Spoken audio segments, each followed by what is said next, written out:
Live. We got Harry W. We got Richie from Jets Media, Matt O'Leary, Iowa Jets fan, who in the house. We got Dom C in the house. We got Steve, live CEO of the Jet Lounge. So I knew I'd get rich on my channel. See what's going on. Yeah, there we go. Jets by $1 million today. Yeah.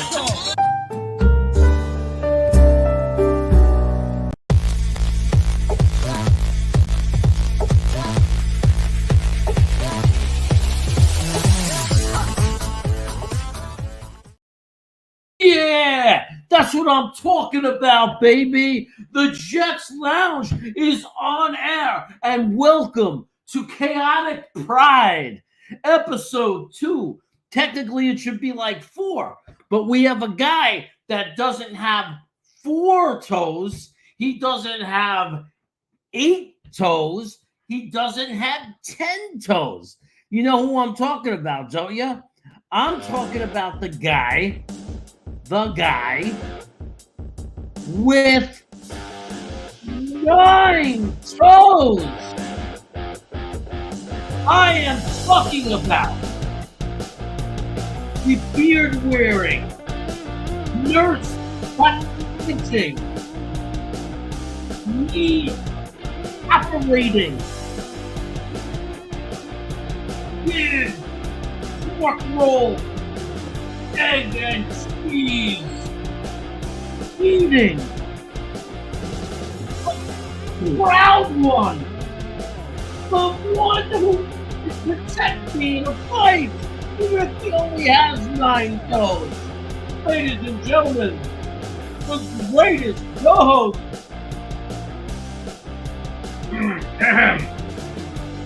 in the world.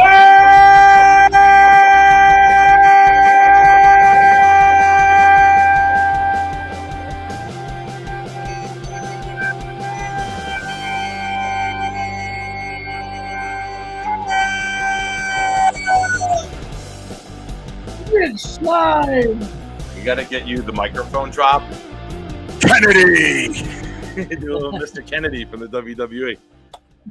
Yeah, Nikki Nine Toes is here. Well, I can get a little crazy with the mic. Pay your taxes. Yeah. So, what's up? What is up? I think that you need to tell everybody what's up because everybody's. Well, I don't think everybody understands what I'm talking about when I say Nikki Nine Toes. Let me fix this. This is off center. First of all, I'll give him a shout out later when he gets here. Kudos to Weed the People for the photo that he created and sent to me. And I was like, I'm going to use that as my green screen. He's like, do it. And I think it looks absolutely awesome. So kudos to him. When he hops in here, make sure you give him all the love for that. So go ahead. You want to push that? I just want to tell people when you get a chance, go to that link and vote for Christian Falzone. We got another family in Staten Island with a kid that's on the bench that doesn't even play, and this family is ridiculous. Everybody knows that Christian Falzone's the MVP of the South Shore League for Tottenville. He hit the game-winning home run. He's a dominant pitcher. They're trying to rob him, so I put the link up there. It's the first part of the chat. Hit that link. You can vote as many times as you want. Make sure that justice prevails and that Christian Falzone is the winner. It goes till Sunday. I'm on the West Coast. I'm going to be doing it all night tonight. That's the only thing you do all night. Play on the internet. Well, it's not like I'm Steve Carell meeting people in the bathroom. Okay. Harlan Anderson is we got one in. We got one in. A fungus among us. You are among us, unlike Steve Carell. Jets Mess says snacks. He loves to type that.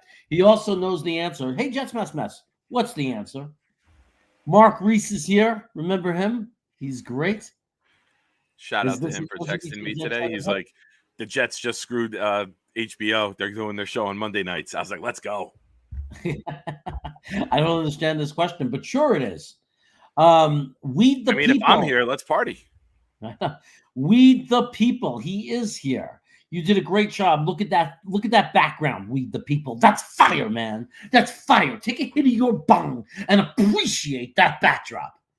I'm gonna wait right here while you take that hit. He's lighting it. Ooh, it's torching really nice. Ooh, the bubbling of the water. Let go of the chamber. Clear the chamber. Suck.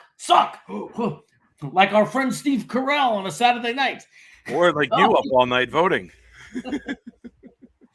Oh, let that out. Okay. All right. Vincenzo, Are you caught up with everybody? the great one. Abraham is here. We got to finish saying hello to everybody. Our friend Harlem is here. Vincenzo is here. I call him Vinny. You can call him Vincenzo. He's a greasy, quick, fast Italian tank, I tell you. And he likes pizza. Snowball's here. Eric Craig is here in the house. Who else is in the house? I don't know. Hold on, because I lost. Grandizer, my moderator, is here in the house. He's awesome. We love Grandizer. Sean McAteer, defender of Temecula, is here. The improv man is here. He is the answer. That's right. That's Lee Cravat, everybody. We're going crazy. K Yeti is here. It's good to see you, brother. Peter is here. Welcome back, Peter. What's going on, brother? How you doing? And yeah, we got people piling in. We're getting close to the season, so these shows are going to start to go a little crazy as we move forward towards training camp. And today's topic, of course, is, and I'll shut up in a second, Nick, because I know you've been trying to get a word in. Today's topic is Hard Knocks. We're in Hard Knocks. We all know it. A lot of people aren't happy about it. Some are happy about it. Some don't give a shit. But really what we want to talk about, me and Nick, and Nick will explain it, is we're going to talk about what we're expecting out of this Hard Knock season. Yeah. Did you want me to update everybody first? Or do you want to go right into that? Oh, yeah, no, definitely update. I'm giving you the mic. You're on a tangent right now. I stepped back and watched. I'm giving you the mic, brother. So the last couple of weeks I've been out. For those of you that don't know, this year has been hell. Ruptured my ACL last October with work. A1C was really bad. Diabetes levels were so bad. Couldn't get the surgery in December. I got evicted in January. Life fell apart. Mental wreckage. Went to get help for my mental health. Quit drinking.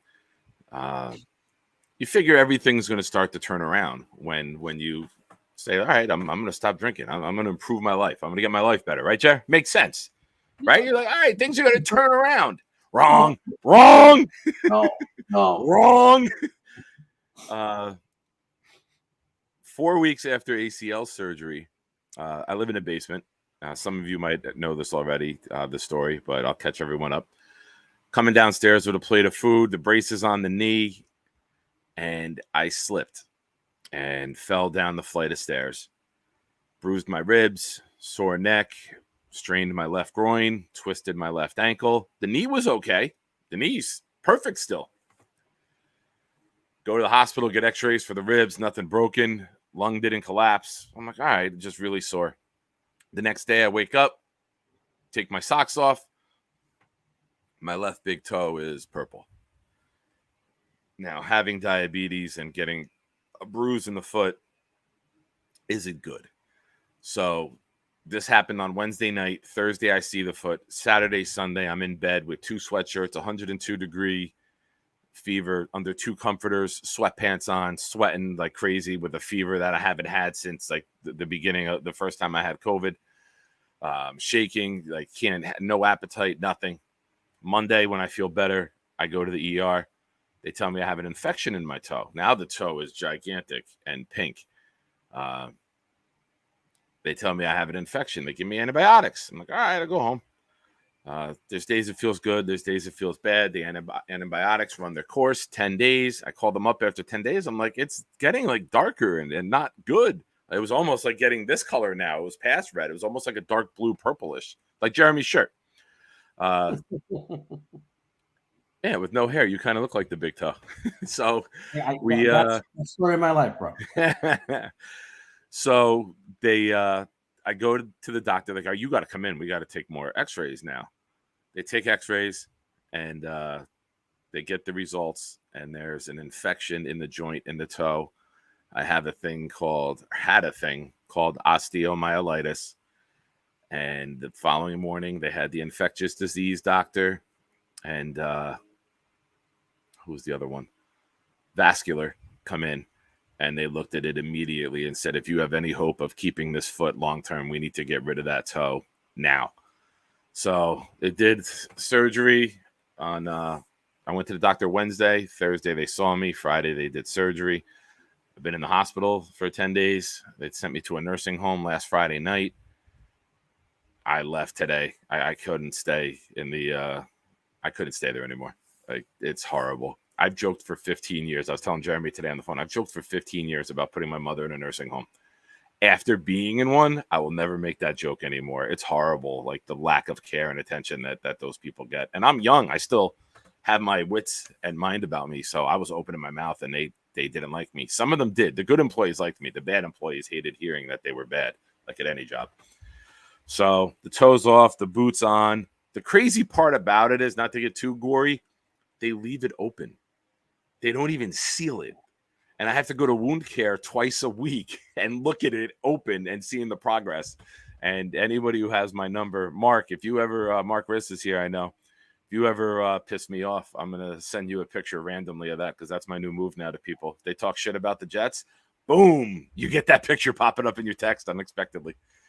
So ask Jeremy. He had it pop up one day. But I am I'm back home. I'm trying to mend. It should be with this. I have a wound vac on. If anyone ever knows anyone with a wound vac, it'll help seal the wound, heal it, regenerate the tissue. And I am doing my best. Who had ever thought 4 months and 2 days? Do you know that, Jared? 2 days ago was 4 months sober for me. Who would have thought that being sober was the easiest part of being sober? Like, usually that's the challenge, right? Yeah. That's the hurdle. That's the obstacle. That's the, you got to call a friend because you're having an urge to drink. Me, I'm like, I just want to fucking walk.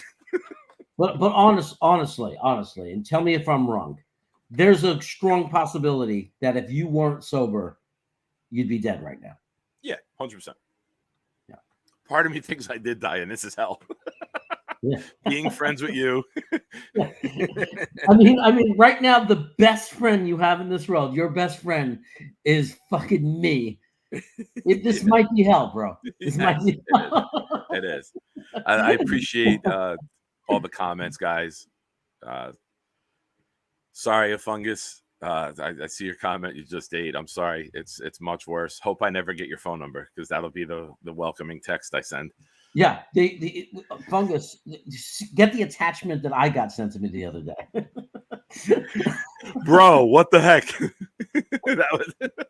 If you ever wanted to know what it looks like, it's I pray none of you ever have to see it.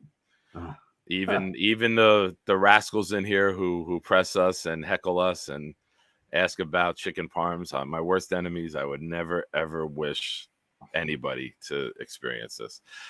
Weed the people, that's hysterical. My son and I had the same exact question that you just asked. They were like, all right, we're gonna have to book the operating room for him tomorrow. We got to get rid of the toe. I'm like, can I keep it? They're like, no, we got to do testing on it and cultures to see if it's spread to the foot, to see if you have to lose more. Good news. The one good news about this is that it didn't spread. So I have to, I tell my kids, and first thing my son goes, he goes, they're really going to cut it off? I go, yeah. He goes, can we keep it? So the apple in the tree, man. When you hear things like that, we don't need a DNA test. Read the people. I need to know how old you are. You might be one of my Monmouth County kids running around that I was unaware of. He's at least 35 to 40. Yes, Twisted. I did. Mark, you're getting the picture, Mark. You're getting the picture too. And it's going to be like if you're at church or you're at work in a meeting and I know about it, I'm sending it. So okay. I'm in good spirits. The only I've lost a lot this year. I've lost a lot with my mental health. I've lost a lot of possessions in life. I have my kids. I have my friends, and most importantly, right now, I have my sense of humor. Because if I didn't have my sense of humor, man, I don't know where I would be. So I couldn't wait to get back. I got back today. I told him, I was like, if I'm home, we're doing this. He's like, you sure? He's like, you just get out. I'm like, no, we're going. I'm like, I need this. I'm like, we're doing a show, bro. Yeah, So I pulled out like my typical, I'm a Jewish grandmother. I was like, are you sure you're feeling up to it? I don't want you straining do yourself. you think this is the best decision for you? Do you think you should be the center of attention? So yeah, man, I keep waiting for the next punch. Like it's not even if it comes now, it's when it's coming. So I appreciate all the love, everybody. You know, you guys are a big part of our lives, and I didn't want to keep you guys in the dark. So I asked him if I could have a few minutes to update you. So don't be upset if I change the backdrop. If Weed the People ticks me off, I change the backdrop to the toe. You see that come up. Viewers go down to 0 instantly. I don't want to sabotage our show. Let's hope Super Bowl for next time. Yeah, we started the show at 9. Jeremy, who's a big movie buff, decided to tell everybody that if you've ever seen the opening of Goodfellas, where they walk around, they're walking in, and he's introducing everybody. I am now Nicky Nine Toes. Nicky Nine Toes. Go ahead, Joe. You take it from it. He's like, hey, how you doing? I'm Nicky Nine Toes.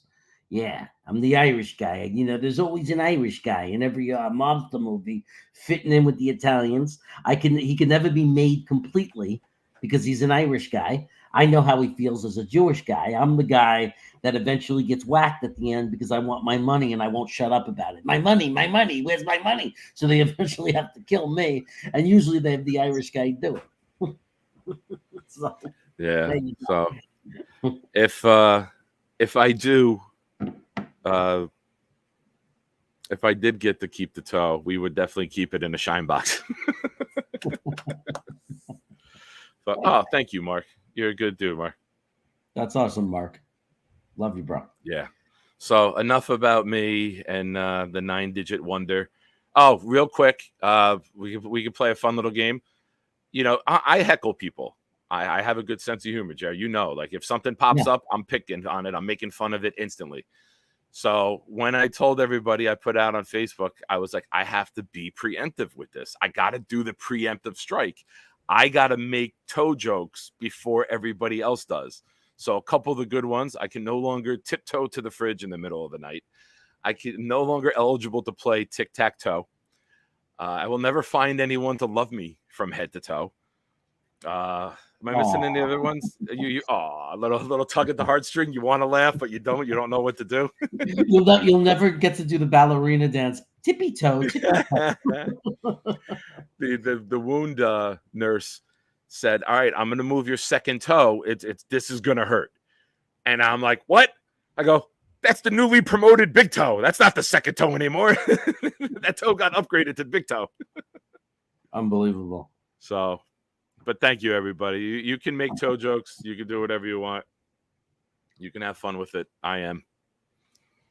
So, that being said, now we're going to go over to the Jets part of the show. Now that we're 18 minutes in or something like that, but this was important. Nick is 3.5 minutes was your.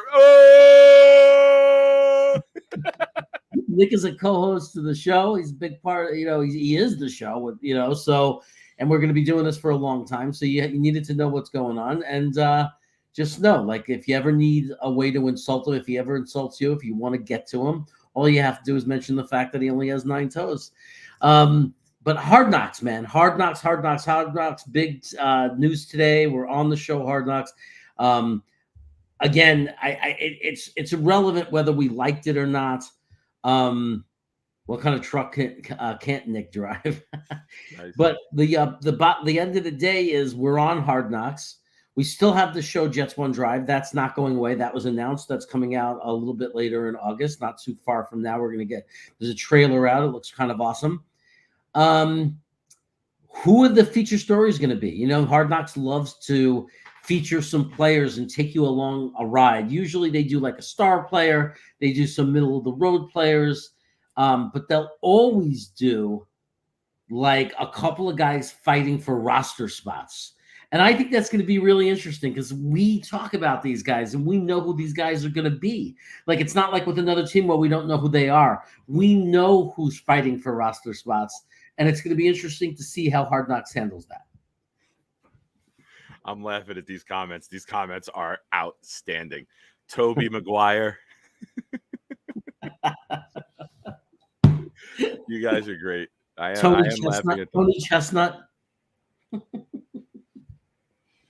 Very good, gentlemen. I do see them. All right, let's get into the Jets aspect of the show here. I saw Dom in the chat too. Dom, what's up, buddy? Twisted, Hater, Ali, everyone. Harlan, what's up, buddy? So let's address the Jets side of it, right? Before we get into the Hard Knocks. I absolutely love that the Jets were like, okay, Hard Knocks, you're on Tuesday nights. Guess what? We're doing our show and we're dropping it Monday nights. I think that's absolutely awesome by the Jets. I think that it is great that they get to push the narrative and get it out there. Now, we know that nationally it's not going to be watched by the same amount of people as Hard Knocks. You know, it's basically for us. But it's I like it. I like it. The Rodgers narrative can get out there. The competitions can get out there. The Jets can put their version of it out first. And then if Hard Knocks twist it, everyone can be like, oh, what are you doing? We just saw how it was yesterday. Why did you twist it like that? So I'm not to address Hard Knocks overall. We got great veteran leadership in every room. We got Rodgers in the quarterback room. We got Michael Carter, who's, even though he's going into year 3, is a fantastic vocal leader on this team. We got Corey Davis, who's a great leader. We got Randall Cobb. Lazard's been around for a few years. We got CJ and Conklin in the tight end room. We got Tomlinson, McGovern, AVT's coming into year 3 and was becoming a leader last year. Thank you, Eric. I appreciate that. Feel free though, man. No hard feelings. It's what I got to deal with. So you go to the defensive side. We got Solomon Thomas. We got Quinnen. We got Carl Lawson on the D line. You got CJ in the middle. I don't even need to name anyone else there. You got DJ Reed. You got Whitehead on the backside who's been there for a while. So I'm not worried about the distraction. That's the word you keep seeing, right? On Twitter and Facebook groups, you see distraction. Fans will get distracted. Media will get distracted. I love our coaching staff. We got a former head coach as an offensive coordinator. We got a former head coach as a defensive coordinator. We got a guy like Ron Middleton in the building who's very well respected.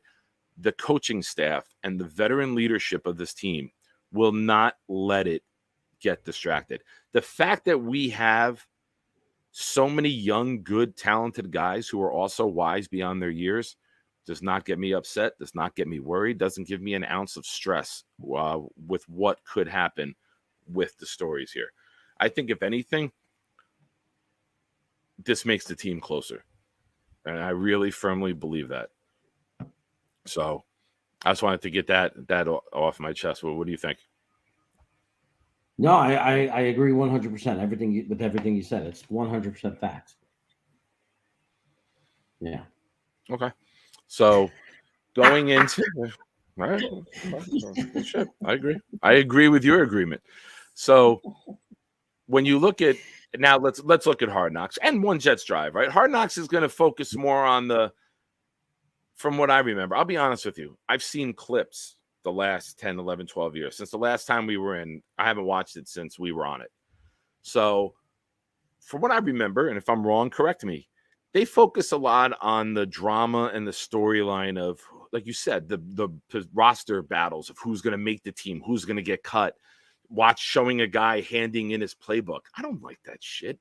I don't want to watch a guy's dreams like come to an end for some. Others that they'll move on to other places, practice squads. But I don't want to watch a guy hand in his playbook. That's not me. I'm not about that, man. You guys just heard my story. I got enough negativity in life. I go to football and I go to sports and I go to the Jets. The Jets are the only thing in my life besides being the dad that I'm optimistic about. and have absolutely zero reason to be. So when you look at it from that aspect, the storylines that I'm looking forward to, Aaron Rodgers, how he fits in with the team, the development between him and getting the timing down. Just to I'm see, looking just to forward. see him, just to see what he's going to be like in the quarterback room. I can't wait. Yeah. You know, let's say this while we're on the quarterback room. Good call. I am excited as hell to see Zach Wilson get in front of a mic again. I could see Rodgers saying, I don't need this. You can deny the interviews as a player with Hard Knocks from what I heard. I could see Rodgers say, go talk to the other guys. I think that people could fall in love again with Zach Wilson. I think he's going to say a lot of the right things. I think he's learned his lesson. I think he's got great arm talent. I think it was a mental thing. I really do. I'm not drinking Kool-Aid here, but I'm thinking if he can ever succeed in the NFL, it's in this situation behind Aaron Rodgers for the next couple of years. He could not have asked for a better situation than this. 100%. It's fantastic. So I hope he gets a little spotlight. Listen, we know Rodgers isn't playing a lot in the preseason. It's Zach and it's Boyle's show in the preseason and Strevler. Zach's going to be the number one quarterback in the preseason. So when you factor that in, that's the quarterback room, that whole situation, right? I'm sure they'll try to spin it in a negative light and what happened last year. It's going to be out there, right? It's a big story. Starting quarterback, New York market, gets demoted, loses the team, gets demoted for, I think it was a worse quarterback in Mike White, but that's a different story. But Zach should have. Like when you don't, I'm a coach, and I know that you always put yourself above the team. You win, they did it. You lose, it's on me. I'll figure it out. We'll fix it this week, boys. So that's how it is being the NFL. You want to be the top 2 pick. You want to have the big contracts. You want to have the franchise label. It's not just for Zach, for all quarterbacks. And then you got to eat the shit when you lose. And he didn't do that in New England. And I'm glad he has another opportunity. And like I said, I think this is the best opportunity for him. I really, honestly, truly do. Yeah, and I think it's his best interest to make the most of it. And who knows? It could be in our best interest in 3-4 years from now, right? We've seen other quarterbacks. Yeah. Rich Gannon comes to mind. Somebody who came in, didn't play well right away, bounced around a couple teams, and then it clicked when he got with Gruden. All of a sudden, he was elite. So it's going to be fun. It's going to be the quarterback situation, not the situation like there's a competition, but the storylines that go with it. You look at the running back room. Breece Hall, will he, won't he? Getting to know Michael Carter is going to be fun. I think he's going to be a big character on this show. You look at the offensive line. You look at the positional battles with the tackle. And let's not forget center. You got Tippmann, Schweitzer. I refer to you for your people. Schweitzer. Schweitzer. Okay. And you got McGovern. So, McGovern. Does Max Mitchell come back? He played well when he was there last year. Does Brown take a spot? Does he solidify? Does Becton just come back and annihilate people? Like, there's a lot of storylines there with the offensive line, not just positional battles, roster battles too. The rookie Carter Warner, what's he fit in? Can you imagine the battles that are going to take place in practice? Again, we thought it was bad 2 years ago. When you talk about Will McDonald and Carl Lawson and Huff and Myers and Clemens and JJ and freaking Quinnen Williams going against Becton and Tippmann and Lincoln Tomlinson and AVT, it's going to be absolute mayhem. Yeah, it's going to be good. I'm very, very excited for it. You look on defense, Tanzel Smart might not make the team with all the additions that we made, with the 2 guys coming in. Thank you, Sean. With all the guys coming in from Seattle, the 2 guys coming in from Seattle, with drafting McDonald, Huff's still here, Lawson's still here, JJ, Clemens, Quinnen, Solomon Thomas. I don't know if I said Clemens yet, Clemens. So there's a lot of talent on that D line. We're going to lose some good guys. And this is the part of getting good that sucks, is losing talented players. And that's where we're at. Middle linebacker. Do we make a move for Quan? Do we go with the youth? Do we hope that they just develop? Cornerbacks, you got Sauce, who's all world. He's getting all the accolades. He's going to be probably in front of the microphone a lot. They're going to want to put him on display, the league on a national scale. They got the battle at safeties. You got Hackett coming over after a poor performance with Russell Wilson in Denver. That's going to be a storyline. It's going to be a storyline with Joe Douglas and what we're building and where we've come from the last couple of years and what it's like having somebody like Aaron Rodgers in the building. Fans are probably going to get interviewed, when we have the open practices up at Florham Park. What's it going to be like, with the expectations for a team that's been down for so long? So there's a lot. I mean, we're clearly, I think, and I'm not being biased, I don't think, when I say this, we are the most interesting team in the NFL right now that didn't win the title last year. That's it. Like, it's us. Like the Chiefs. If you get Patrick Mahomes and Kelsey, or Sauce and Rodgers aren't there. They didn't win. They win it, then you're on that level. But then you don't have to worry about the show anymore. You make the playoffs, you don't worry about this show. So you're not in the running for it. Shout out to our friend Jets Fan United. Yes. What's up, buddy? I appreciate all the messages you sent too. I know I owe you some. I was in a bad place mentally for a couple of days. I owe you some text back. I'm sorry. Yeah. He's a good guy. I think he's in Missouri area right now. He's living out there for a little bit. So no, he's not going to have those jokes all season long. We're calling him.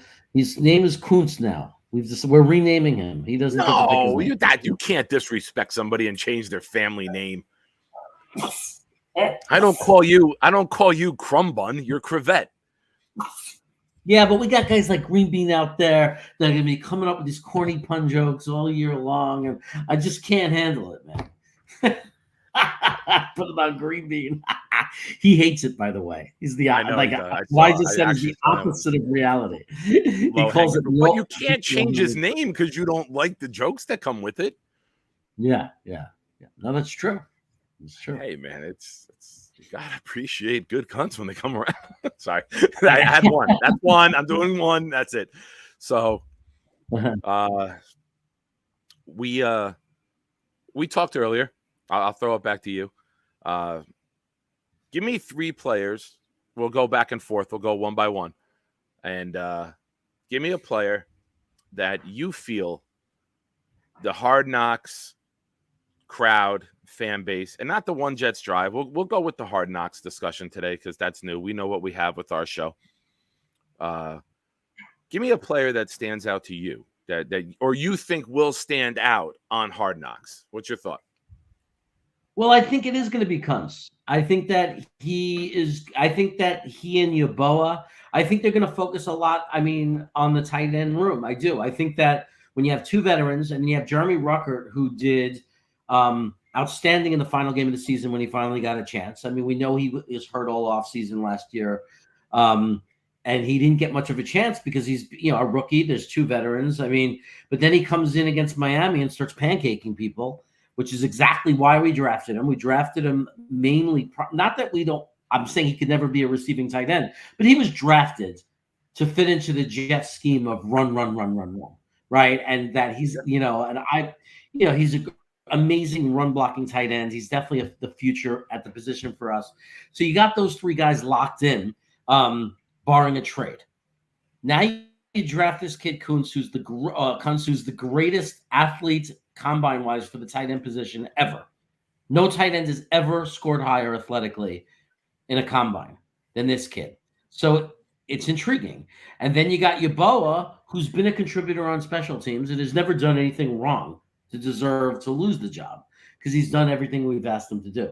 So it's an interesting story. The tight end room is an interesting story. Yeah. And that whole room overall is interesting, right? Like when you have Ruckert and Kuntz coming up now, do you almost regret signing CJ and Conklin last year to the long-term deals, both of them? So it's going to be interesting. I don't think you could sneak either one of those guys onto the practice squad. I don't.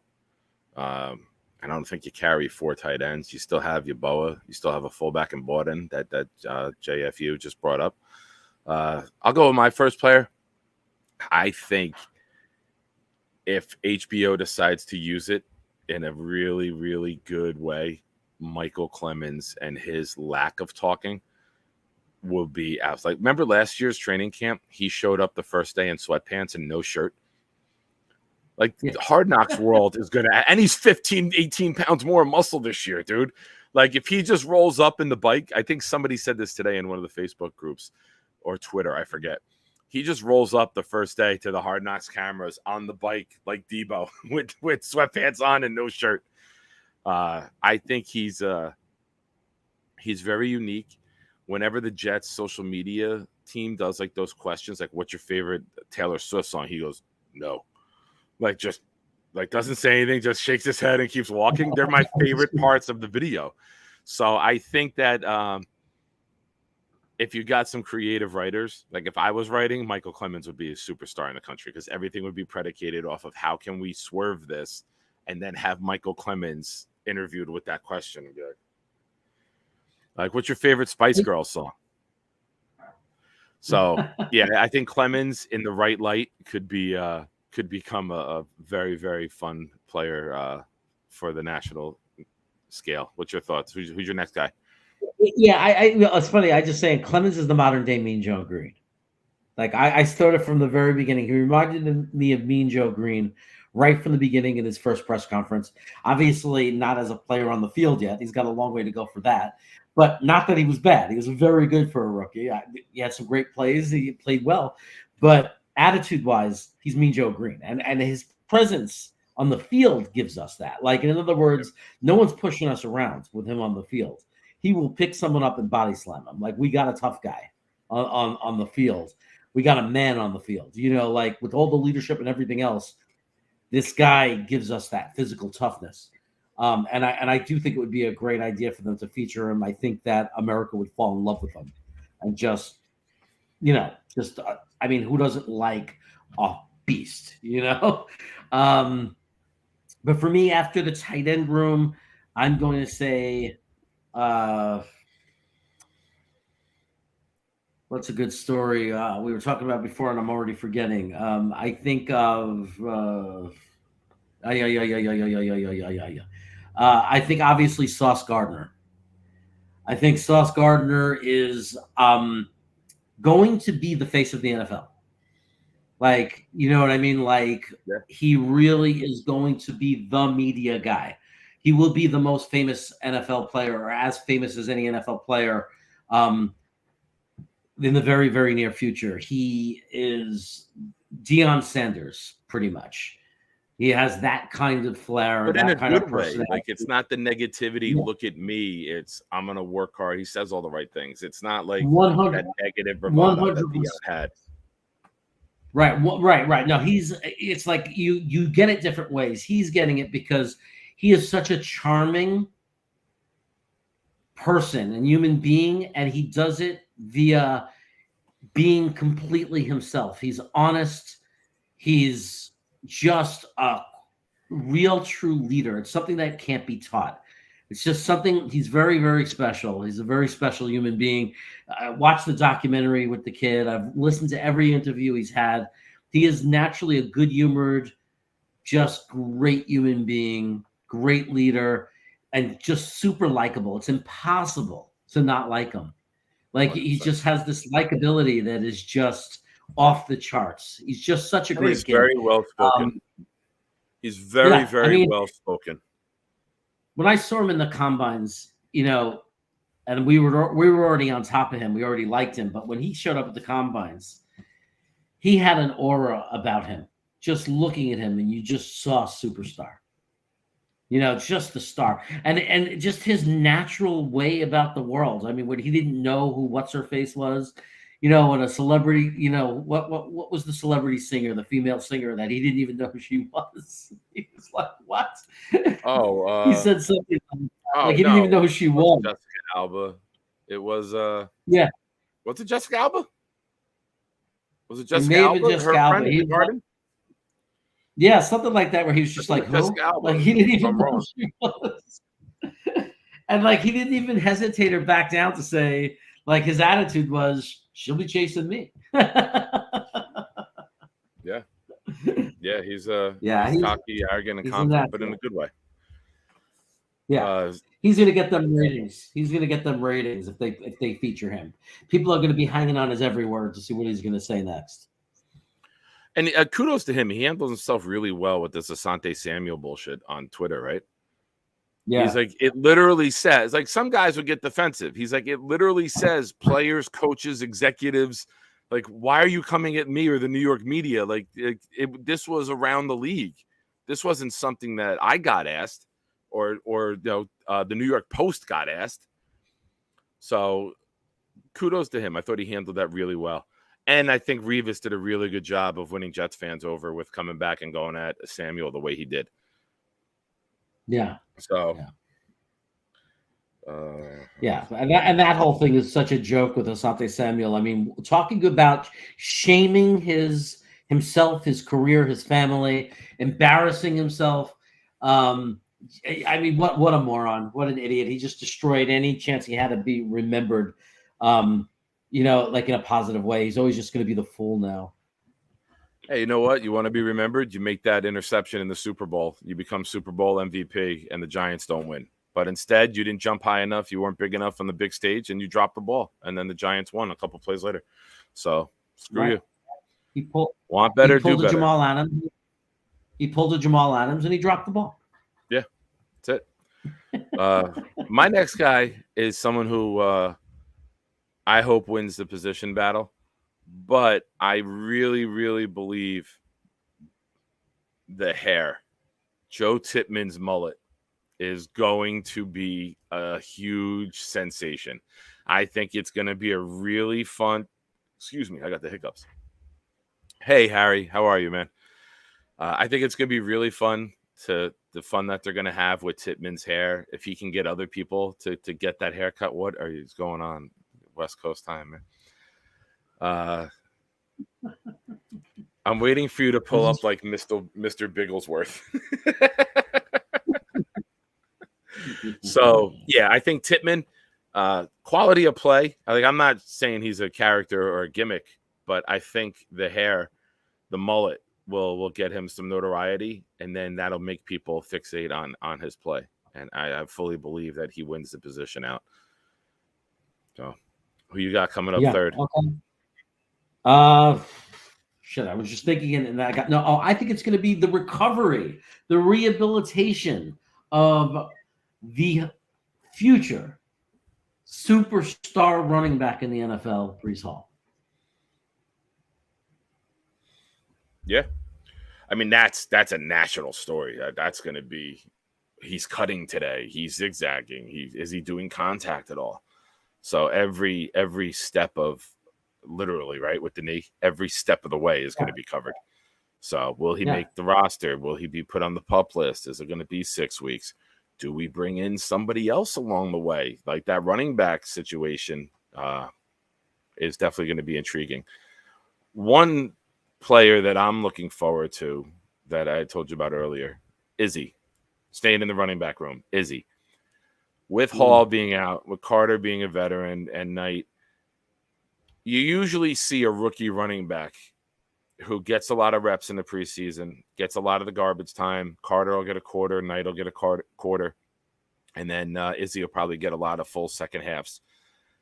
You might see him. He's the type of guy who could lead the and we got the extra game too, to lead the NFL in the preseason in rushing and touchdowns, something like that. I think Izzy's going to be a lot of fun to watch. I'm very curious. I'm going to throw something out there. All right. If we bring in Cook, I think Carter is the one on the short end of the stick. I think there's more upside with Knight because he can be more physical. And I think Izzy can be that speedy guy. And I think Carter would be the one on the short end of the stick and possibly traded if we bring in Cook. So, I mean, I love Michael Carter, the person. Needs a bounce back year. I don't know if he'll have the opportunity to get it with us. I'll be completely honest with you. I wouldn't be surprised. No, What do it's you true. think about them It's true. apples? No, I think you're right. It's going to be interesting. The running back room. It's going to be a fight. It's going to be a struggle. There's, I mean, can you imagine if Ty Johnson didn't get hurt? Like it would be even more vicious of a competition. But if Dalvin Cook comes onto the team, then obviously he's making the roster. And then you got Breece Hall, Dalvin Cook, and wow. I mean, it's definitely when you're the most recent draft pick, when you're the guy they drafted most recently, it's definitely your job to lose. Like, in other words, he has every opportunity to win a spot on the roster. We picked him for a reason. He certainly was incredible in college. He's super fast. He's the fastest running back in the room that we have. He's also very powerful. Like, he's a really strong kid. He's a home run hitter, right? And then you got Michael Carter and Bam Knight, and it's like there's not room for all of them. There's definitely not room for all of them. And Michael Carter, his friendship with Elijah Moore, some of his attitude, whenever they talk to a running back, some of the tweeting he's done, I don't know, man. He might get himself into trouble, and he might tweet his way off of our roster for sure. Yeah, I don't want to see him go. I hope nobody misinterprets that. No, not at all. I like the kid. So it's going to be fun. It's going to be a fun ride. Listen, the hype can't get any higher. Hard Knocks doesn't raise the hype level. Hard Knocks doesn't raise the expectation level. Hard Knocks does nothing except put this team out there for everyone to see early. You're getting us on national media. You're getting us on national televised games. We start week 1 with Buffalo. I'm on record 34-17 blowout against Buffalo. We're built to beat Buffalo. No one will convince me differently. I argue with my buddy who's a Buffalo fan every single day. I was like, you had the luxury of getting 5 wins every year in a weak-ass division. I go, it's not weak anymore. I'm like, you went 5-1 in the division, and you'd go 6-5 elsewhere, and then you'd be 12-5. Big deal. What the hell did you do with it? You didn't win anything. And I'm going to say this. I hate the term division champs. There's 4 goddamn teams. What are we calling division champs for? We got to give out participation trophy? You win the AFC, you win the damn Super Bowl. Those are the only champs. You win your conference, you win the Super Bowl. When you won our division, you were 7-9 and walked in the playoffs because you had to be there. Relax with the word champs on division. I don't care about a division. Yes, it's a stepping stone along the way. I think that the only thing winning the division is, and the only significance of it at all, is it helps you most of the time with playoff placement. It helps your positioning and seeding in the playoffs. Outside of that, like if you don't win, like you're saying, if you don't win and you just lose in the playoffs, you don't even make the AFC Championship game, what does it mean the next year? We're the division champs. You're right. Who cares? Who cares? You're the division champs. Who'd you beat last year? The champions. What have you done with it, Cowboys? Who'd you beat? The decimated with injuries Jets, who lost the last 5 games of the year, the Miami Tour-less Dolphins, or the talentless New England Patriots? You're going to sit there and brag about being the division winner? Beat Cincinnati. Beat Kansas City. Beat those teams, and then you could brag. Otherwise, sit down, shut up. You haven't done a thing. I'm with you. I anyone who buys a division champion shirt, like, raise your expectations in sports. There's 4 teams. You beat 3 teams to win it. Who gives a shit? Right. Like, who cares?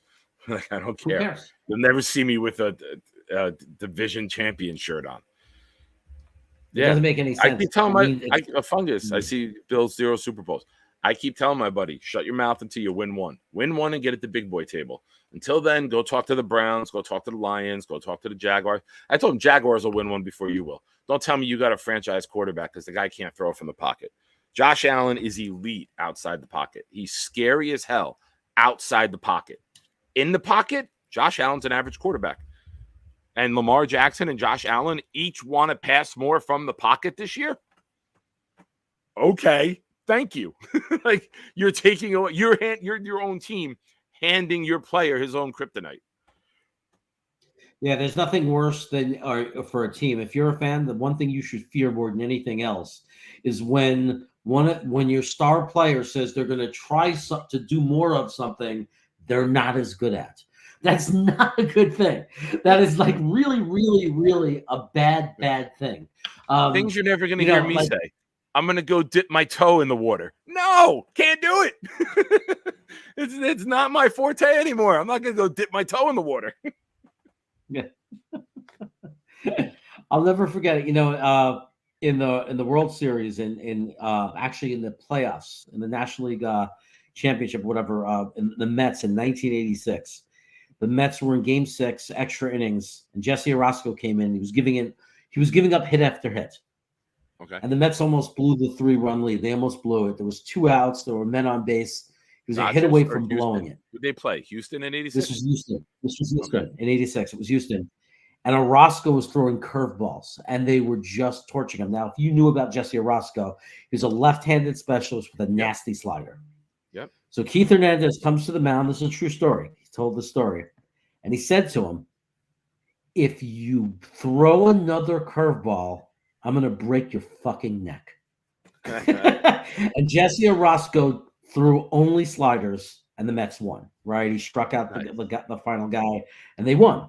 Now, the thing that Jesse Orosco did wrong was he threw curveballs, which was not a good pitch for him. So what Josh Allen is saying is when you hear something like that, it's the equivalent of saying, I'm going to come out and I'm going to throw curveballs. Be my guest, Josh Allen. Yeah. Be my guest. Stay in the pocket. Throw from in the pocket. Please. I'm looking forward to Monday Night Football if that's your plan. I'm telling you, we're built to beat them. And my argument with my buddy is, bro, we beat you without Hall, without Vera Tucker, with Zach Wilson at quarterback. You're making fun of Zach Wilson as a joke, but he beat Josh Allen without our best 2 players on offense. We're built to beat you. Yeah. Jermaine Johnson is the Josh Allen specialist. He's the guy, and JFM too.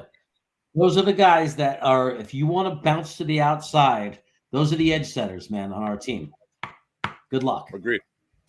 The whole defense, though, like JFM, Huff, McDonald, Lawson, JJ, Clemens, Quinnen, all of these guys can move and get after these guys. Yeah. So, and that's the thing. I keep saying this. We are built to beat the elite teams. We can cover the pass. We can cover Kansas City. We can cover Cincinnati. We can cover Buffalo. We can cover Jacksonville. And we can get to their quarterback with sending 4. That's a huge – and if for some crazy reason we don't get home field advantage, a pass rush on the road really shuts a crowd up really quick when you can't block. When you are getting beat up time and time again and guys aren't getting blocked and they're running free or they're plowing through your guys, it demoralizes a team. It demoralizes a home crowd. It ignites when it's at our stadium, which I think will end up being the 1 seed. I really do. I think I think our pass rush is what separates us. I think our offense is good enough to compete with them. But I think how elite our defense is what will separate us and what will make us AFC champions this year. Well, what could be scarier if the defensive line is what we think it could be, right? If McDonald right away makes a contribution, Lawson is now 2 years off the Achilles, right? We know about Bryce Huff off the snap. We know that Jermaine Johnson had a decent year, rookie year, really good rookie year. Clemens was good. Quinnen Williams obviously is heading into those prime years now. He's going to be possibly a 15-sack guy now from the inside. So all these amazing things that we're talking about. What makes it crazy scary? What makes it, I'll tell you. TJ Reed, Sauce Gardner, Michael Carter II. That makes it really scary. Because on top of this freaking pass rush and this insane defensive line, We have probably the most incredible trio of any team in the NFL. Agreed. And we got somebody who's 6'3" and sauce that we can put on an Andrews, a Kelsey, in big spots. We got somebody who's big enough and long enough to be on the tight ends if that's your go-to guy, right? Yeah. It's not just you play on the outside. It's going to be fun to watch, man. Like, I think our coaching staff is extremely underrated. You got 3 head coaches, or two former, and the head coach in the building. You got guys who've seen a lot, done a lot. You got guys like Hackett who can lean on family for experience. Ulbrich, former player, went to a Super Bowl. So what's the biggest story with Quentin Williams? Will it be his contract? If it's not signed, it will obviously be Q's contract will be the Hard Knock story. If it is, though, even if it is signed, can't you see them doing a play on the Williams brothers? Like, they're going to have at least one episode, one segment where the Williams brothers are featured, right? Talking about what it's like to play with each other. I would do it when I start interviewing Quincy. I would have a second chair there empty, just waiting for the second chair to be filled. Like, that would be the teaser for me if I'm an HBO guy. I would have 2 chairs. Like, here we are with the Williams brothers, and it's just Quincy for now. And exactly. And you don't address it. You just keep showing the empty chair, and then until he signs, then he's in the chair, right? It's great. And I'm not panicking over. I'm not panicking over Q Williams yet, but we are at July 12th. Camp, the first practice is the 22nd. I think they report the 19th. So we're about a week away, right? So how important it is to you to. How important it is for you for him to be signed before the start of training camp?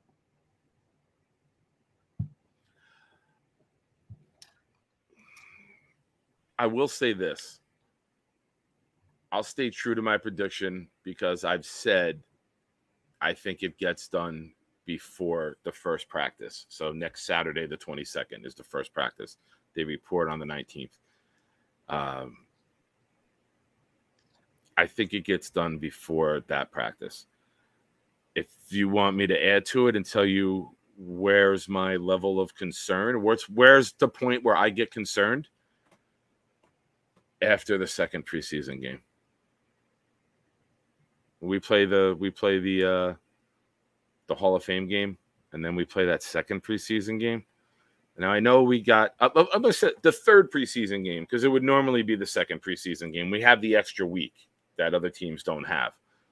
So I'll say that third preseason game, if he's not there by the third preseason game, it's like, all right, what are we doing now? What are we going to do Saturday night before?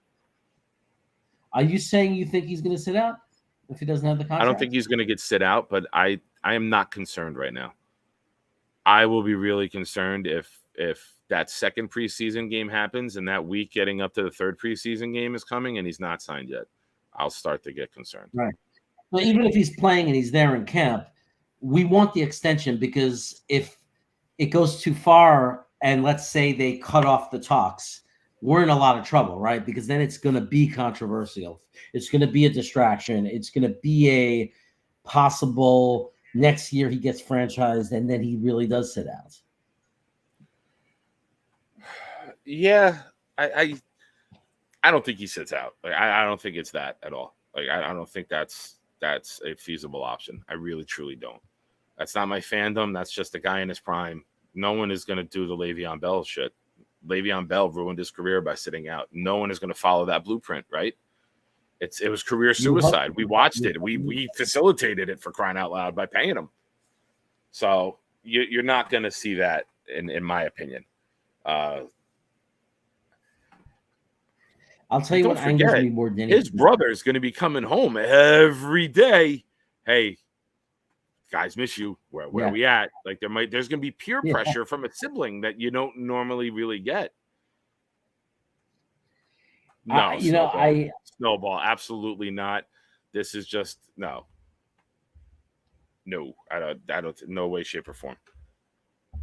They don't give a shit. The Jets didn't want Hard Knocks. Yeah, they're not going to want it. They're not going to help facilitate a storyline for them. No, there's no way. The Jets are not that team. So here's what bothers me. Tell me how much this annoys you. The Jet fan that says this. I saw this on Twitter. It drives me absolutely nuts. Watch, the Jets are going to give Quinn Williams the big contract, and as always, they're going to stink because they got their money and they're not going to care, and then they're not going to live up to the contract. How does that make you feel when you hear someone say that about Q Williams? Uneducated, abysmal, down, woe is me type of fans who just think everything bad is going to happen. And that's not me. I don't want a part of that. I could take my sock off. Well, I can't. I'm still in bandaging. I could take my sock off. I could look at the scars on my knee. I can look at my life the last 7 months if I want to be down about things. I come to sports to be elevated. I come to sports to get my head out of that shit. I'm not a fan of that. It happened with Muhammad Wilkerson. So everyone's like, oh, it happened once. It's going to happen all the time. No, I do not believe in the preconceived notion of the fallacy of a preconceived notion.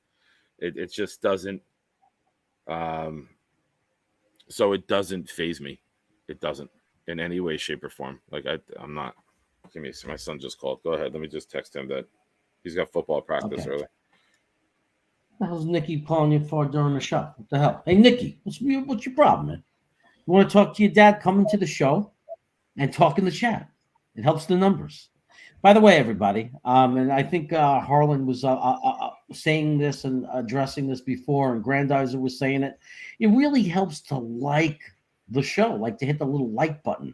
Hitting that like button actually means something. It affects the algorithm. So more people see that the show is going on and might join us.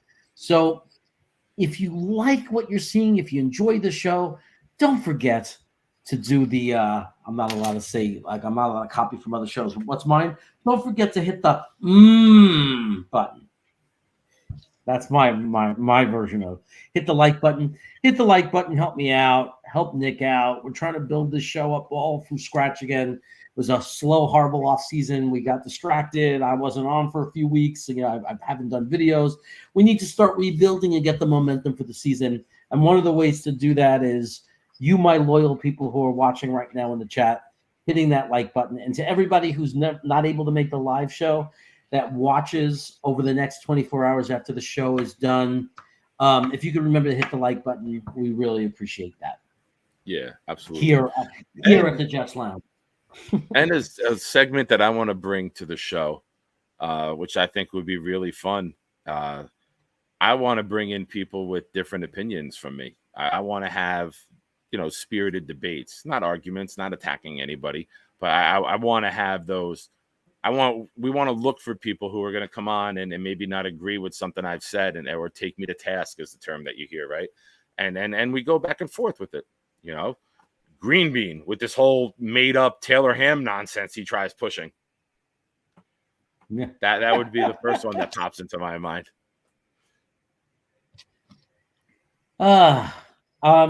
We get to 50 likes, I will regenerate my toe. How about that? I'll tell you what, if we get to 50 likes, I won't moon you all. So you otherwise will. So hey now. Nobody like anything. Nobody like. Steve Carroll's gonna get excited. Okay. Creates 5 more YouTube accounts.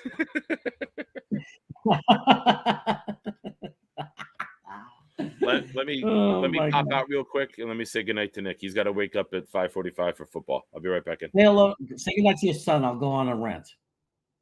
Now, here's the thing that's been bothering me as we start a chaos rant. What drives me crazy. Oh, that's attached. Sorry, I can't do that.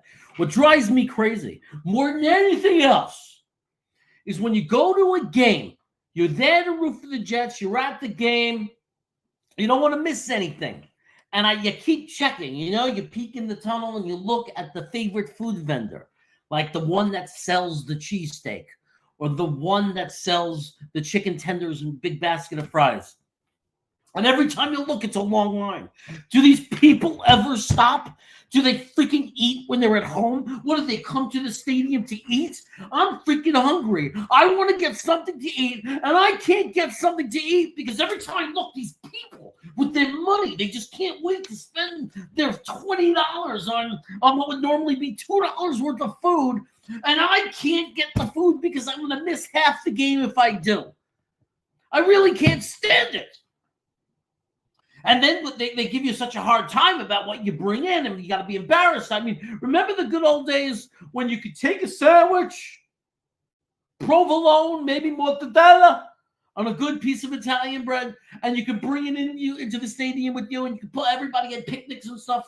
Do they even allow that anymore? I don't even know. But the bottom line is stop going online. Tell everybody. I'll let you know what game I'm at. When I'm at the game, I'm going to let everybody know, stay off the vendor lines. Stay off the vendor lines because I get hungry and I need to eat. And I can't do that. I can't eat if the lines are long because I'll miss half the game. So please, just stay off the vending lines. I just want to go up. I want to run out there, go up to the food stand, and nobody's there.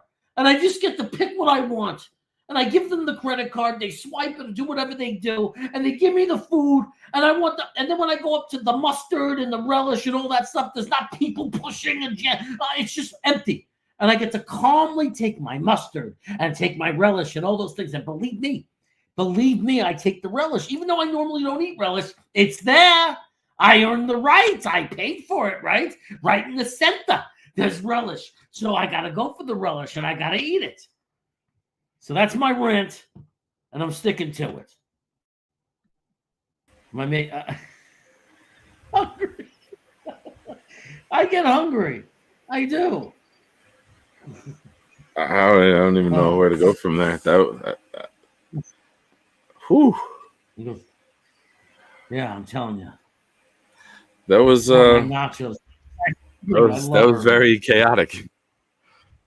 Thanks. It's just something that's been bothering me lately. I can't tell. You hide it very well, buddy. Would have never picked up on that.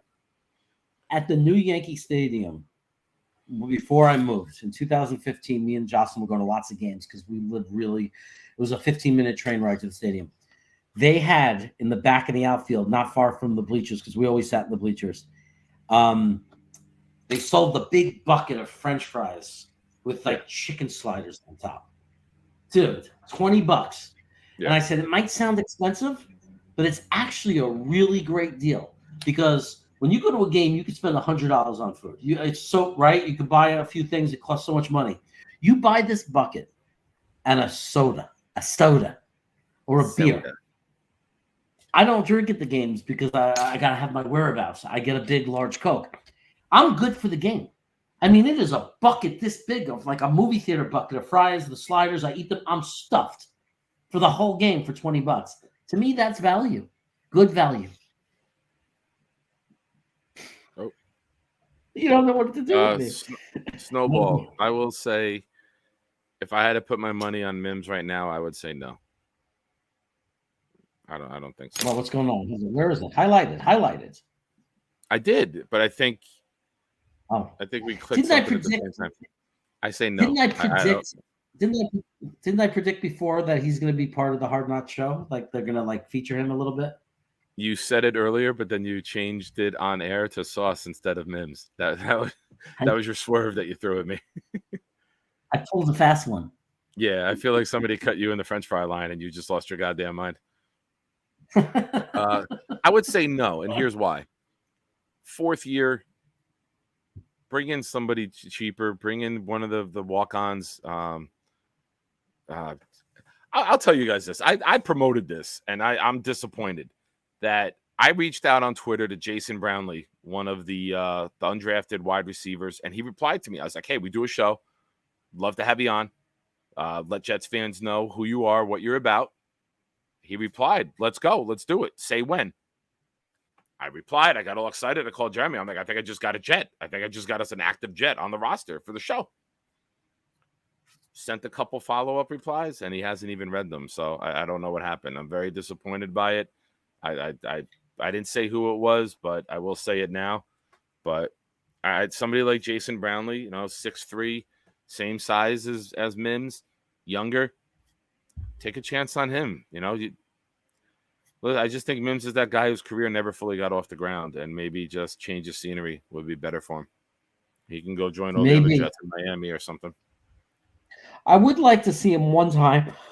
Sorry, without LaFleur, like one time with it. Like in other words, if he fails with this offensive coordinator, Gitmo Bob can't say, "Well, it's LaFleur." Like if Mims doesn't win a spot, or if he's the number 5 or 6 guy and barely sees the field, you can't blame LaFleur anymore. It's obvious that he's doing something wrong. He's not winning the job. He's just simply not winning the job. He's not doing what he needs to do to get on the field. Yeah. I think anybody trying to blame LaFleur for Denzel Mims not knowing the playbook is just trying to grasp at straws to say I'm right. And I'm going to think of any reason to why Mims didn't succeed, except for the fact that Mims just didn't succeed. I mean, there's always that little bit. I mean, but I think it's okay for fans to have that little bit of doubt, to say, for whatever reason, he was in his doghouse, he didn't like him, or whatever, possibly. I mean, I'm just saying, like, that argument goes away if he doesn't make an impact this year. If he doesn't take a big step forward, the argument goes away. Now, if he does, let's say he's amazing in camp, and they forced to, like, they're literally giving him game time because he was so good in camp, and he starts to make some big plays. And all of a sudden, we have this controversy at wide receiver because we can't get all of our wide receivers on the field. A great problem. Then all of a sudden, it's going to be very legitimate to say, well, it must have been LaFleur. The LaFleur didn't like him and never gave him the chance, and clearly this coordinator is doing something right by him. Or it's Aaron Rodgers. And Rodgers has a great history with connecting with, and when you bring in an undrafted wide receiver, you're molding a piece of clay the way you want for your system. You teach him. He has no bad habits in the NFL. You teach him from day one. And Aaron Rodgers has never thrown an NFL touchdown pass to a first-round drafted wide receiver. Never has. Well, that's going to change. That's going to change. That's going to change real fast. At least 14, 15 times. So you might be better off just saying, all right, Mims is year 4. He's had some disgruntlement. He hasn't really hit the ground running.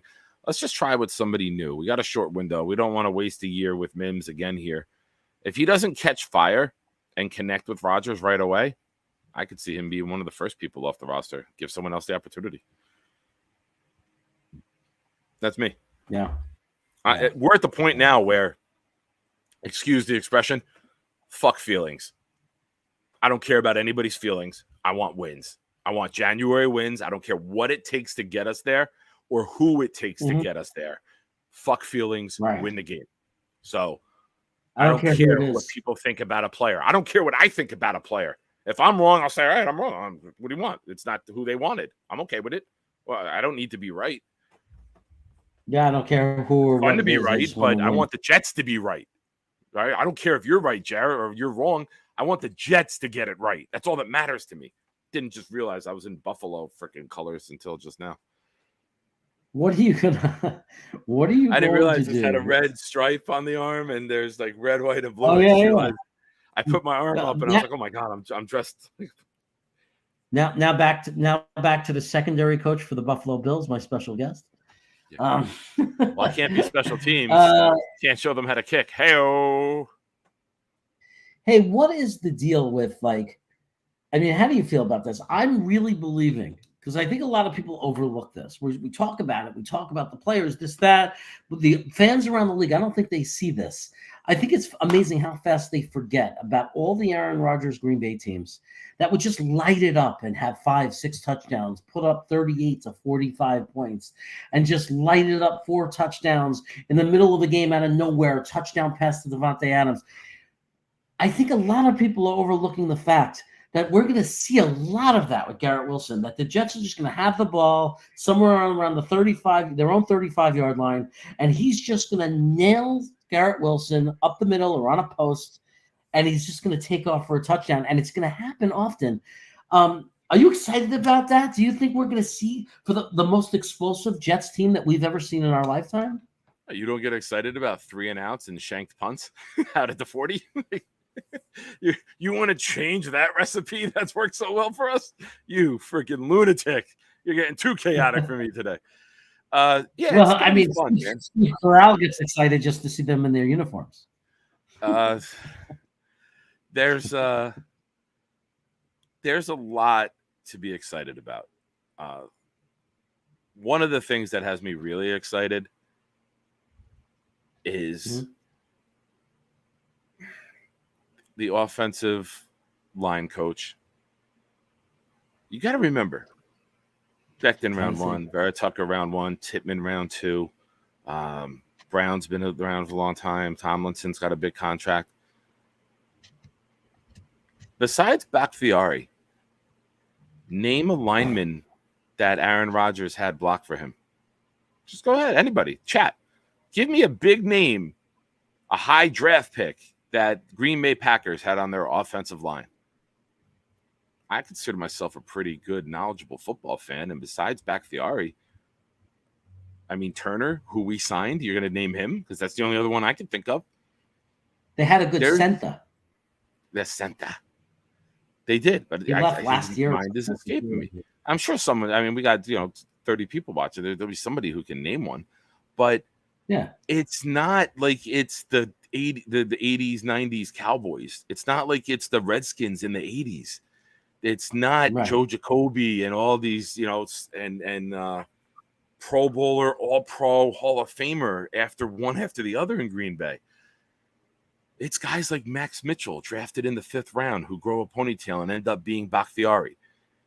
It's a guy like Carter Warren, who drafted in the 4th, 5th round from Pitt, who ends up just being a solid player. When you have an elite quarterback, you don't have a guy scared in the pocket like Zach Wilson or Mike White. You don't have a guy who can't move like Joe Flacco.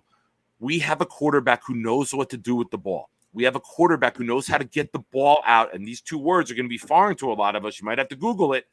On time. We're not used to that since Chad Pennington, seeing a quarterback consistently get the ball out on time to his receivers where they can do what they need to do. The line is going to be better because the quarterback play is better. The checks are going to be better. The audibles are going to be better. The time management is going to be better. You think Robert Saleh is calling freaking timeouts? Wrong. Aaron Rodgers has the green light to take the timeouts when we have the ball whenever he wants. Him and Hackett will have their thing, and then however it's going, they'll call it. We don't have to worry about Saleh with clock management anymore. That's out of his hands. He's got 2 other guys who are former head coaches on the sideline who are going to speak up and going to have a say in things. Rodgers might be next to Saleh saying, take the timeout now. Take the timeout now. Get me the ball back. Right. We have a coach on the field in Aaron Rodgers. There's no question about it. He's going to just run the show. He's going to run the show. There's no question. So he makes everybody better. He raises the water level for the entire offense. I'm sick and tired of hearing people say about the line. Nobody bitched about the line when we were 5-2 and we were running the ball with Zach Wilson at quarterback. You knew we were going to run it, and you couldn't stop it because we had Hall and Vera Tucker. Back-to-back plays in Denver, our season went down the drain. Thank you, Grandizer. I appreciate you, buddy. Anybody new in the chat? Yeah, please hit my channel up. So I think it's too much PTSD from Jets fans, PTJD, right? Post-traumatic jet disorder, I've called it in the past. There's a lot of things to be excited about. Allow yourself to enjoy it because we don't have this guy for 15 years. He's not Joe Burrow, Patrick Mahomes, Josh Allen, Lamar, Hurts, Prescott. He's not a young guy that we drafted who's going to be with us for 10, 15 years. Enjoy every part of this. That's my advice to Jets fans. That take the time to enjoy this. Enjoy the stories that come out of camp. Enjoy the practices. Enjoy the press conferences. Enjoy the wins. Enjoy the losses in the middle of the season that we can learn from, improve from, and not have happen again because we're that good of a damn team. I'm excited, man. I'm excited, but I'm also, like I said, we're not going to have them 15 years. I'm going to enjoy every day. I'm going to enjoy every article. I'm going to enjoy the bullshit that comes along with the Hard Knocks. I'm going to enjoy it. I'm going to enjoy each and every aspect of this. I'm going to enjoy doing the shows with you. I'll force myself, but I'll find a way. I'm resilient. We know that from this year with me. I'm resilient. I'll find a way to get through the show with you. But you know, that's my take. That's where I'm at this week. You know, that next week, you know, our episode 3 together. You know, we'll get into some other camp stories. We'll have some new Jets news coming out. Hopefully, we have some Quinnen news.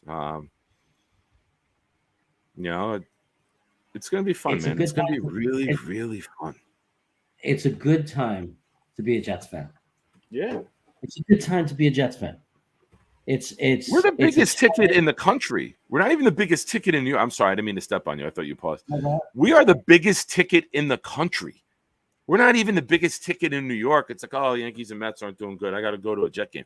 People, famous people, are going to come and watch this team play. They're going to want to watch Rodgers under the bright lights. They're going to watch Sauce, Garrett, Quinnen. They're going to want to watch Garrett Wilson, Breece Hall when he's back. We are the hottest ticket in the NFL, and our fans. And we got our rivalries back. Like when the Jets play Miami now, it's a rivalry again. It's a game. It's a game that the NFL cares about, not just the Dolphin fans and the Jet fans. When we play the Dolphins, the whole country wants to see that game. The whole country is going to be interested in that game. When we play the Buffalo Bills, the whole country is going to be interested in that game. We're going to play Kansas City, and it's not like a joke 10 o'clock, the early game, Jets getting killed by the Chiefs. It's the whole world, the whole country watching intently. Suddenly, we have relevance again. Our division has relevance again. You know, like it's an exciting Chiefs-Jets is going to be game of the year. Yeah. It's an exciting division with exciting teams, and we're one of them, and we're relevant in the AFC, and we're relevant in the NFL, and we have to enjoy that. Enjoy it. If it doesn't go our way, enjoy the journey, right? That's my motto in life now, you know, in sobriety. Enjoy the journey. You know, there's going to be bumps on the road. You know what I'm going through. I told everyone earlier what I'm going through. Not everything is going to be, you know, white fluffy clouds and beautiful green soft grass. You know, there's going to be rocks that you step on. It's going to be a tumultuous ride at sometimes, but enjoy it, man. Because if the day comes where we have the confetti fall on us and we get handed that trophy, aside from watching my kids pop out, I will say it will be the greatest moment of my life. That's it. Yeah. Shut up. You know what, Jet Fan United? You know what, Jet Fan United? You're 6, I'm 9. We got 69 toes between us. I got 69 problems, but a toe ain't one. Hit me.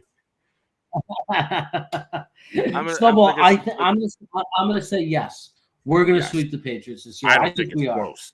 I think it's like 70-17 in the 2 games. Yeah, we're gonna pound the shit out of them.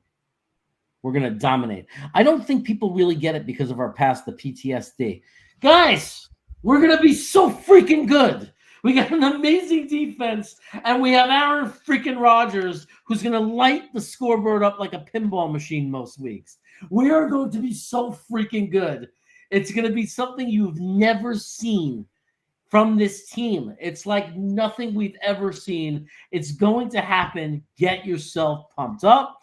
Put your seatbelts on. Get ready because we're about to hit the freaking gas. Without being too corny, I'm sorry. It's the truth, though.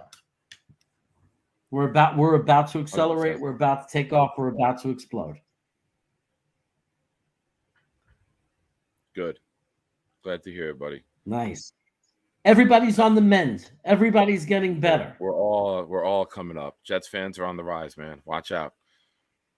There's You a see a good Jet chance. fan out here. Here's my thing. Like years ago there was that Pay It Forward thing, right? Or it was a movie with Pay It Forward. Here's my Jet fan challenge that I'm throwing out to everybody. You see a Jet fan out, just look at them, shake the hand, and be like, "It's our time." That's it. Something simple. Just acknowledge one another. Be like, "It's our time." Our time. Our time. It's our time now. Our time. Who's the surprise loss this year? My toe. That definitely caught me off guard. That was the surprise loss this year.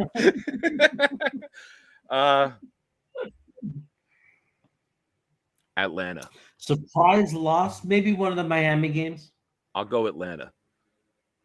It's in like that late, like I'll take Atlanta. I don't know why they popped into my head. I think they played the Commanders and Atlanta back to back and home.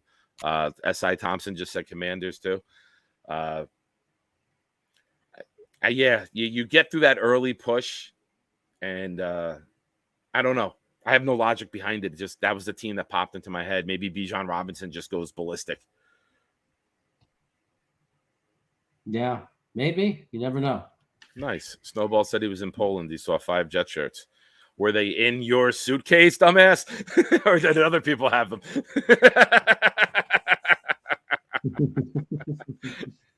You're funny. It was in the mirror in the hotel room, but I saw 5.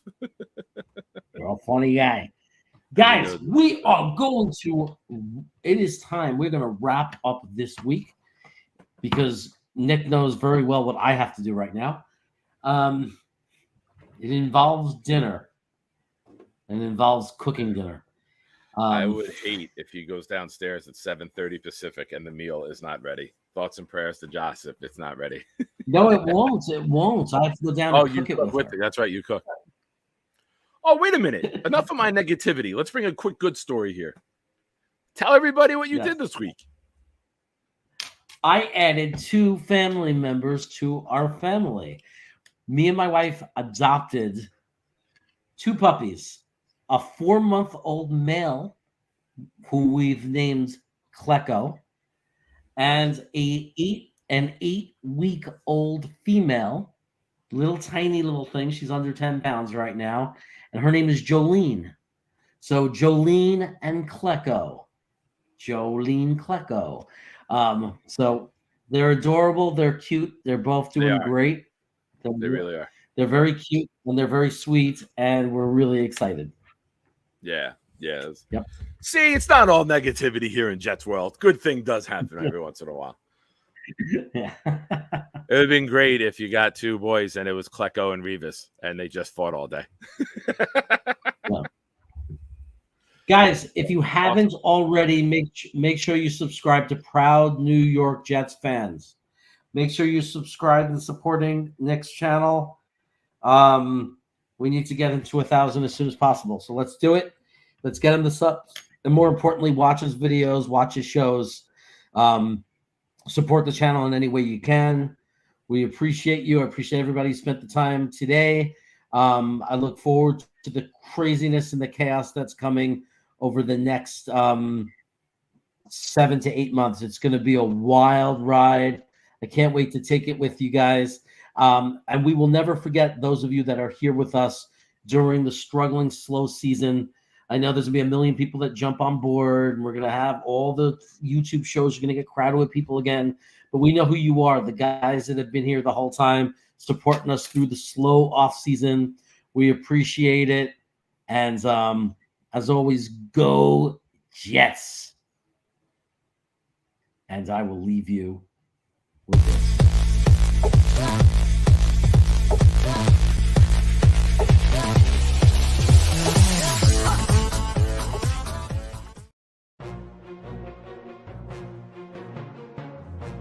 Don't not be Thibodeau. And here it comes. It's about to come in. Oh, my God. They didn't. They took Sauce Gardner. Oh, my God. They don't want an edge. Maybe he likes Jermaine Johnson at 10. Then we're not going to get a wide receiver? Garrett Wilson, wide receiver. Oh, my God. No edge. Who's sitting there? The Jets traded up. The Jets traded up. Are we taking JJ? Are we taking JJ? Because I know Braden is in New Zealand saying, we should get Lily, Mike. He's definitely saying that. Yeah, we got Johnson. We got Johnson at 26. We got Johnson at 26. This is great. Yes, they took Roger McCreary. They didn't take Dean. We traded up. We can get to Kobe Dean. We can get to Kobe Dean. It really is. They took Brees Hall. They took Brees Hall. Wow. I mean, look, I love Brees Hall. But there's also Jeremy Ruckert, who I think is the best tight end in the class personally. They took Jeremy Ruckert. They took Jeremy Ruckert. Yes. We got a Jeremy. We got a Jeremy. Oh, and the Jets pick, and it's Max Mitchell, offensive tackle. We needed that. That's wow. We took Michael Clemens. I never heard of